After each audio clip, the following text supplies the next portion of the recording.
আসসালামু আলাইকুম। আপনারা সবাই কেমন আছেন? আশা করি ভালো আছেন, যেখানে আছেন সুস্থ আছেন। আল্লাহ তাআলার অশেষ রহমতে এবং আপনাদের ভালোবাসা নিয়ে আমরা অনেক ভালো আছি। তা আবার চলে আসলাম একটি নতুন ব্লগ নিয়ে। দেখেন আমরা দুই বোন মিলে আজকে কি করতেছি, যে দুই বোন মিলে হলো আজকে একটা খাতা সিলাইলাম মেহরুনের জন্য, দেখতে পাচ্ছেন। তাই আমার ভিডিওটি দেখার আগে অবশ্যই একটা লাইক, কমেন্ট, সাবস্ক্রাইব আর পাশের ছোট বেল আইকনটি বাজিয়ে দিবেন। তো এই পর্যন্তই, এখানে ভালো থাকবেন, সুস্থ থাকবেন। আল্লাহ হাফেজ।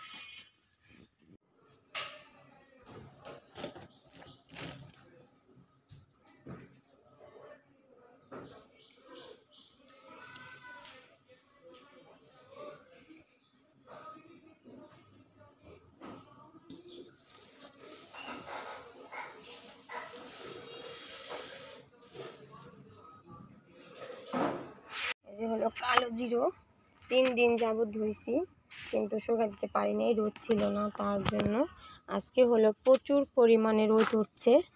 আজকে আর কি শুকায় গেছে, আর শুকা দিতে হবে না, ধুয়ে নিচ্ছি। তাহলে সুবিধা।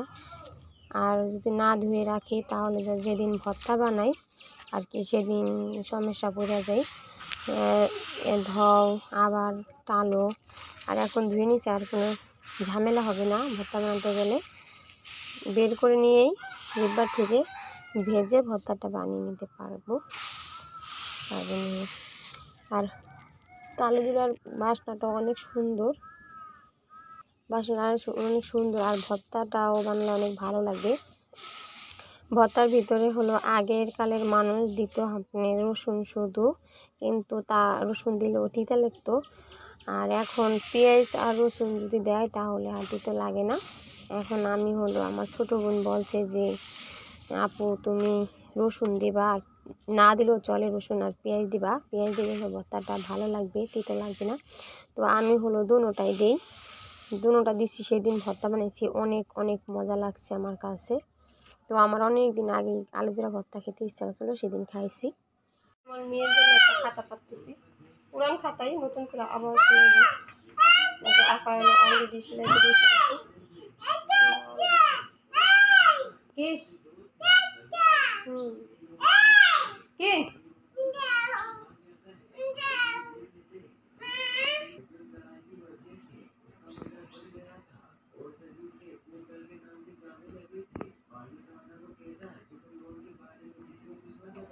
কয়দিন যাবতে ভাবতেছি খাতাটা সিলাইবো। খাতাটা এমনিতে নতুনই আছে, কিন্তু যে পায়রে না সিলা গেছে, পায়রেলা কাপড় দিয়ে আপনারা খাতা সিলাবেন না, এই পাইপটাকে ফালাই নেবেন, নয়তো এই পায়রের থেকে হলো ছুটে যায়। এটা হলো আমার মামি শাশুড়ি আর খালা শাশুড়ি মিলে হলো আমার মেয়ে ছেলেকে দিছিল, তখন হলো ছিঁড়ে নাই, আর এখন মেয়েকে ব্যবহার করে ছিঁড়ে গেলো। তা আমি আবার নতুন করে বানিয়ে নিচ্ছি।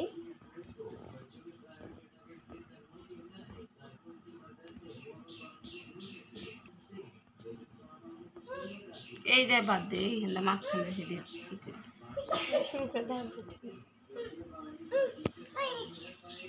আমার মেয়ে হলো কতগুলি কাঠ দিছে।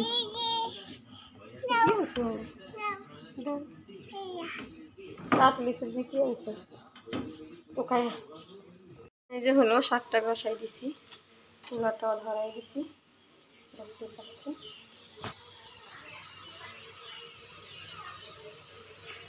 আর হলো ডাল রান্না করা হয়ে গেছে, ডালটাকে হলো বাগা দিছি। আজকে হলো গ্যাসের চুলায় রান্না করতেছি।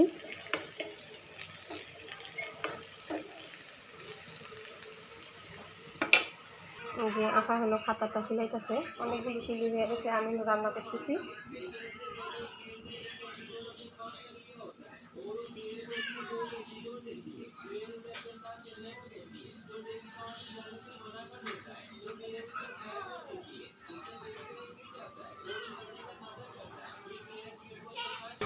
এই যে দেখেন আপনাদের মাঝে আরাফকে দেখা যাচ্ছে, আরাফের চাচাই দেখবো, আরাফ খেলে শুয়ে রয়েছে আমাকে ঘরে আইয়া। সবাই হলো শুয়ে শুয়ে টিভি দেখতেছে, আমার মেয়ে হলো তাদের সাথে সাথে দেখতেছে। এমন না বেটা ভাই বামু এমন করো না, তোর মা বলে কাপড় উঠাইছে, তোর মা বলে জামা কাপড় উঠাইছে। এই দেখেন টিভি চলতেছে, টিভি হলো দেখতেছে ওরা।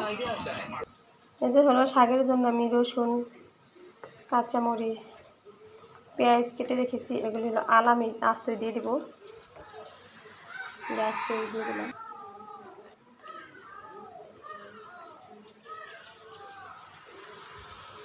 আর দিয়ে দিব লবণ।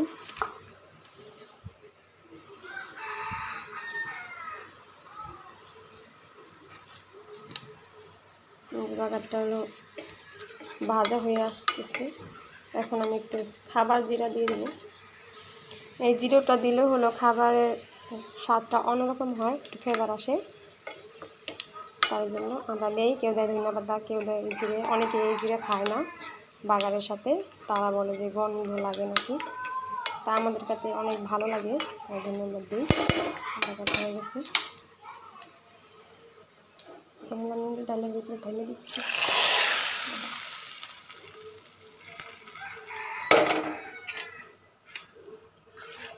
আমার ডালটা হলো অনেক অলরেডি হয়ে গেল রান্না করা। শুরু দি ভিডিও। শুরু কর, শুরু।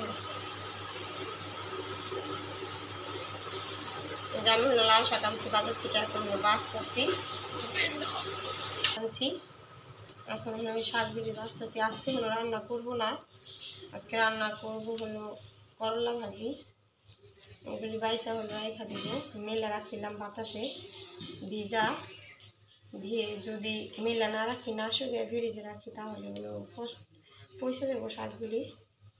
তার জন্য আমি সবসময় শাক আনলে, ধনিয়া পাতা আনলে হলো মেলা রাখি ফ্যানের নিচে, যাতে ওগুলি নষ্ট না হয়।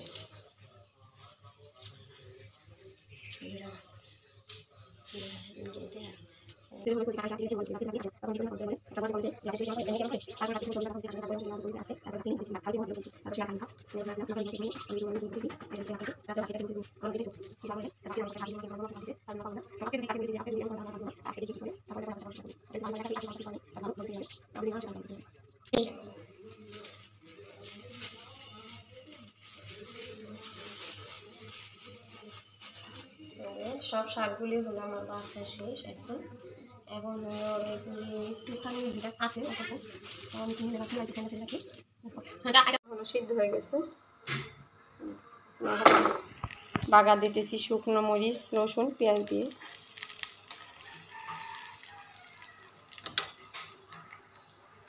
এই যে বাগারটা হলো হয়ে আসতেছে।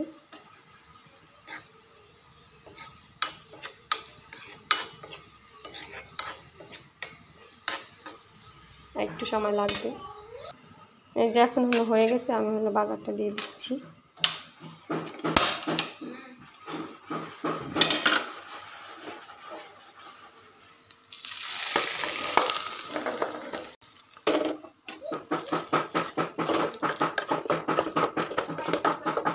হ্যাঁ,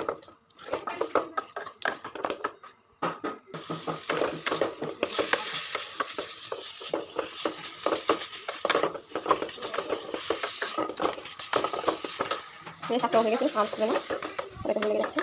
গ্যাস অফ করে দিচ্ছি, অফ। এখন হচ্ছে শাক দিয়ে দেবো।